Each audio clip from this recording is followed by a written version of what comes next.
I believe that we women, we carry an amount of anger in our bodies. And I'm not saying out of my head, I'm saying out of the patterns of clients and women around me that we're not allowed to be angry. And Mm. when we're angry, we're called bitch. The anger does not come by something that got triggered. The anger come from things of the past, childhood, ancestry. There's things in our DNA that feel like if I don't scream, I won't survive. It's deep on ourselves. Welcome to Coach Soul, the podcast where we explore therapeutic ways to the best versions of ourselves. I'm your host, Steve Hudgins. I'm a licensed professional counselor dedicated to helping you navigate life's challenges. In each uplifting episode, we'll discuss mental health, relationships, self-care, emotional well-being, and personal growth. Join me and with my co-host, Kenya Evelyn, a therapeutic life coach, where sometimes we'll even welcome special guests to our show that share their experience and expertise. So let's embark on this transformative path together and discover a healthier and happier you. All right, Kenya, what a great way to start off with talking about authenticity. And this week, as we lead up to Valentine's Day, where is it really love or is it commercial love? Oof. I think it's both. Yeah. Yeah, I think it's both. Let me think before I speak. If you don't do anything for your husband, for your significant other, you better do it on Valentine's. You know what I'm saying? So it feels that when you schedule in coaching, we do coaching. I'm a coach. In coaching, we say if it's not scheduled, it's not going to happen. If you don't have date night in the calendar, you're going to go a year without it. Ask me how I know it. But when you schedule, things happen. So yes, commercial drives me crazy. I mean, Christmas not even over. All the hearts are in the stores, right? I don't decorate the house for Valentine's, but I gotta be honest, I love Valentine's dishes. I actually half of my kitchen, I have the cookware is heart shape, and I can only buy during Valentine's. You know what I'm saying? So I True. actually love the love theme. I feel giddy about it. The little girl in me just loves all the pink and the red. And yeah, it's scheduled. So guess what? Somebody's going to be watching the kids on the 14th because I'm going to make a point to do something with Jeremy. So things like that, I feel like it's very important that the world is scheduling something for us. You know, when you think about what we've talked about, authenticity, Hmm. we get into a world of vulnerability. Vulnerability is that intentional offering of truth in a way the relationship can hold it. And when you think about it, when that honesty arrives without containment, it does not heal, it overwhelms. And when it's shared with care, it becomes connective rather than corrosive. What do you think about, it's that many couples are not afraid of truth. They're just afraid of the aftermath of poorly held truth. The past Mm. wounds teach us to calculate risk, to brace for misattunement, rejection, or rupture. So we either say too much too fast or we say nothing at all, but Mm. neither builds safety. You want to kind of expound on that a little bit? Absolutely. Honestly, you got to look within yourself. What has been the pattern? Because I would rather somebody to communicate and get the volcano active than shut down. Let me tell you something. This is for the men out there. If your woman is shut down, she's already gone. If she's not talking, I'm not even talking complaining. If she's not talking, if she's in apathy, which is the lowest vibration, she's gone. She's not there. Her body's there. You want your women to talk. Now, there are ways, and this is why we decide the career that we have decided, Steve and I, that we learn to communicate and that we speak kindly, that you speak your feelings, I feel versus you. There's a lot in the communication that can be such a simple tweak. However, I'm all pro expression. pro, let your body out. And if you're angry, there's tools for that. And I believe that we women, we carry an amount of anger in our bodies. And I'm not saying out of my head, I'm saying out of the patterns of clients and women around me, that we're not allowed to be angry. And Mm. when we're angry, we're called bitch. The anger does not come by something that got triggered. The anger come from things of the past, childhood, ancestry. There's things in our DNA that feel like if I don't scream, I won't survive. It's deep on ourselves. So, but there are also techniques for that, Steve. There's techniques of screaming in the pillow, punching, do boxing. I mean, let the anger is an energy just like everything else, but apathy is the lack of energy. There's You nothing there. It's know, dead. when I hear what you're saying, Kenya, I'm looking at another idea here is the fact that when you think about what we're talking about and thinking about women holding on and not being allowed for that, what I try to tell men is that oftentimes that, and you have my permission to correct me, I try to tell men that, hey, if a woman brings it up more than once, it's not resolved with her. This means your behavior is being not consistent that causes the irritation within her. When you own it, not reflect with excuses or anything like that, she's going to be able to be open to what you've got to say, but your behavior has to change. Once there's consistency in the behavior or change, and you come to her and you apologize by saying, I'm apologizing, Kenya, for when I spoke to you badly the other day. I'm recognizing that I'm being condescending in my behavior to you. Please forgive me. That's it. That's all you say. She sees the behaviors changed. She sees the authenticity of the apology. Now you're creating room for vulnerability because you became real with each other. And oftentimes women will forgive that instant and they don't bring it up anymore until that behavior comes back again. What do you think about what I shared there? I love it. And I truly have nothing to add.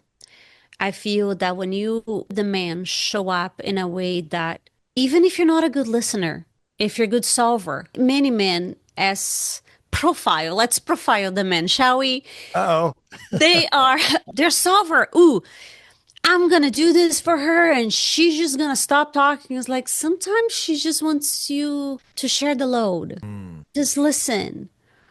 Um, and that is the behavior change. The apology is amazing if the man doesn't have a history of knowing how to apologize. And by the way, that's not really gender. It goes both ways. for The sure. woman doesn't have, she thinks she's right all the time or whatever. And all that it is protection mechanism. Those are all trauma loops raising their hands.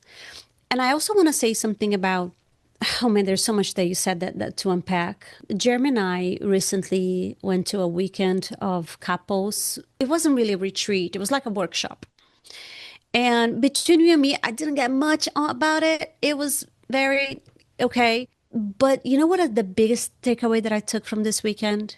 The time we spent together.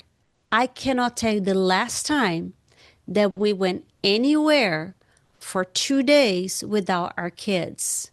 It was not what they said. It was not the exercises. It was very meh.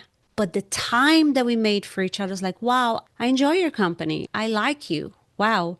It's all the other factors pulling our lives that really depletes the relationship. And I got to see that.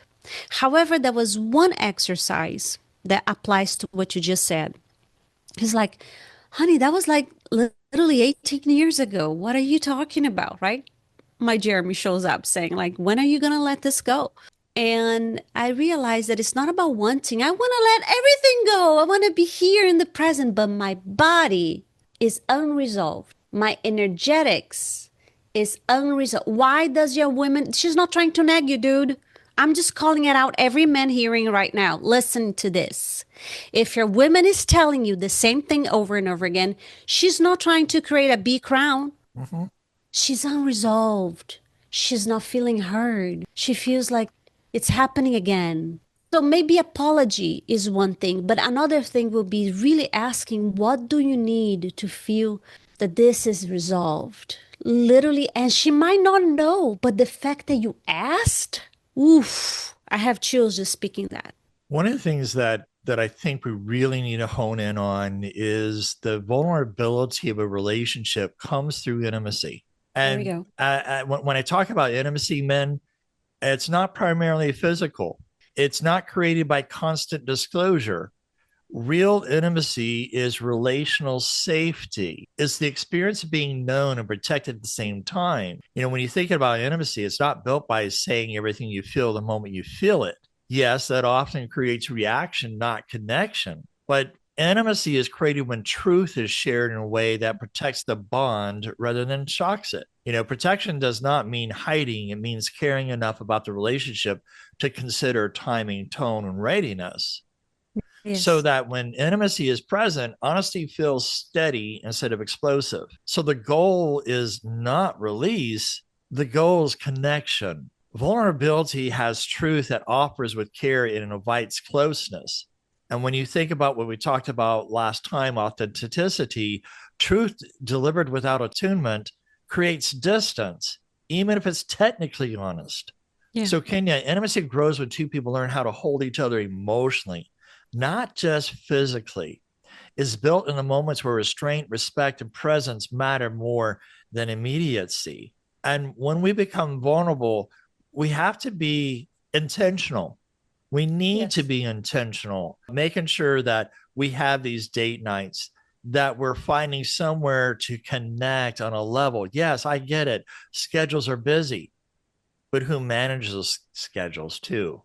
That makes a difference. Can you Exactly. have thoughts on creating from a female perspective? When a man thinks intimacy, oftentimes we think physical, Yeah. but coming from a therapeutic, helping couples, and especially men, they need to learn more on a vulnerability level. What does intimacy look like for a female? So, thank you for this question. And I'm going to say this. If you have never heard what I'm about to say, I'm about to blow your mind. You will never not see this again. Okay. I remember the first time that I saw it. Intimacy, the word itself, into me, you see. It doesn't say into my body, you enter. Intimacy, into me, you see. When a woman feels seen, when a woman feels heard, she softens. She literally softens. She melts into presence. She blossom in lightness and feminine energy and all the things that the masculine craves, thrives on. Thrives. The masculine becomes more masculine, becomes more, yeah, here, structure, here, you're protected, here, you're safe to be you. And I'm going to pause and I'm going to talk about the man because nobody talks about this and feel free to add to it or correct. We don't talk about men feeling safe. Oh, for sure. For We sure. talk about women feeling safe. Right. And what I notice in my own life, in my journey of vulnerability with my husband and with my two boys, God gave me back to back. It's like, I'm going to give you a master class in men, sister, since you know nothing about it. Like, literally, I grew up with girls, you know, grandmother, mother, sister, no male figure, period. And here's I know, and here comes first son, second son, husband, all the things. Man can only be the man that you want when they feel safe that you're going to receive him. They're going to receive also his vulnerability. I remember a really crunchy moment with my husband, and he looked at me and he said something. I'll never forget his facial expression because he was so raw. He's like, I don't feel like I can be weak, that I can feel weak ever because I need to be strong all the time for you and the kids. And what he meant is not that I'm just going to be weak now, is that you are human. A man before being a man is also a human with the exact same needs, but it's different proportion. The safety of the female is very different than the safety of male. But if a man doesn't feel safe to ride the wave of being a human, a full spectrum of human, a human that gets sad, gets angry, gets upset, gets grounded, gets ungrounded, gets happy. Okay, so if a man is angry, now he's abusive. Do you see what I'm saying? Oh, for If a sure. woman is hangry, she's a bitch. Like Mm. we're humans, we experience every emotion. Now, here's where emotional intelligence comes in. Okay, take a breath with me. That's what you do through your nose, not through your mouth, when you experience those emotions. You don't throw up on people. You take a breath. You own it. I feel dysregulated. I cannot even talk right now. And it's okay. Give him space. But he I needs think to be safe to even say that. that's a good point because let's help our listeners think about intimacy this way. It's vulnerability for sure, but intimacy is like carrying water between two people. Truth is Correct. the water, the relationship is the container. So if you pour water too fast into a small or fragile container, what does it do? It spills everywhere and makes a Feels everywhere. mess. Yes. But the problem is not the water. The problem is the speed and the size of the container at that moment. So, intimacy is learning how much truth the relationship can hold right now. Hmm. It's slowing the pour, checking the container, it's choosing care over release. So, when someone says, I was just being honest, but the relationship feels flooded afterward, that was not intimacy, that That's was honesty. overflow. That is attacking. That is attacking. Yes. So intimacy happens when truth is offered in a way that the bond can actually carry without breaking. And vulnerability is saying, hey, I'm having too much or I'm not having enough. Yeah. And that's authentic and vulnerability. But like you said, both people need to be able to feel safe. And yes, men's safe is different from a female safe. Hmm. But as men, I hear it all the time. We just want peace. And oftentimes, a lot of the men feel like, I don't think I'm enough for what she's wanting. And oftentimes, it feels like she's too much asking or nagging or getting on to me. And so we shut down on vulnerability. We shut down on being authentic. Yeah. Why say how you feel if you're not going to receive? Why say, Exactly. do you say one word, I'm okay, I'm good, it was fine, right? The one words. I love this conversation so much because in order to become better human, we need to understand that it's not the relationship. It's never the relationship. I know, dear listeners, that you think it is, but it is not. It's how you feel safe within your body, knowing who you are, and not looking at that person to literally extract their energy to make you feel certain way. So if we're being energy vampires with each other, your mate will be depleted. I can care less if he's a man or a woman. If a woman is feeling depleted, she would take from the man. This is normal, you guys. This is normal, okay? If a man is feel depleted, man feels depleted, he takes from a woman, and that's the dance. Now, when you feel depleted, you go nourish yourself. You go ground. You go prayer meditation. You drink more water. You hydrate. You take care of your vessel. Why you have to take care of your vessel? Let me just tell you with capital letter have to. Have to and get to. Whatever word. Like in leadership, we only say get to because it's a privilege. I get to. But I say an imperative.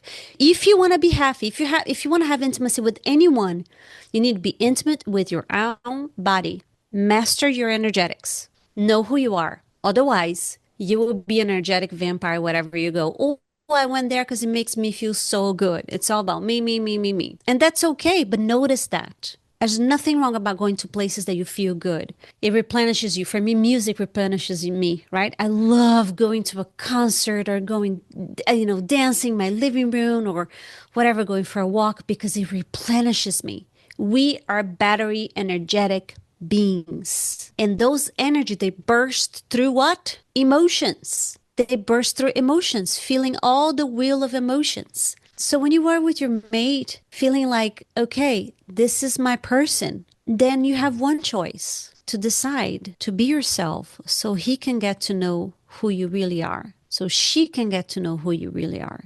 And to know each other creates that vulnerability, right? And if you think that if honesty leaves damage behind, It was not vulnerability, it was exposure. Because truth without discernment creates distance. Vulnerability builds intimacy because it honors timing. Now, whether or not you believe in God, every healthy relationship follows the same human principle. People can only receive truth at the pace their nervous system can process it. That's it. And we forget that process of the nervous system. So vulnerability is not unfiltered honesty. It's regulated honesty. That's right. Because when truth is shared without timing or attunement, the body registers threat, not connection. And so that defensiveness rises, the listening shuts down. That is not moral failure. That's just biology. Yeah.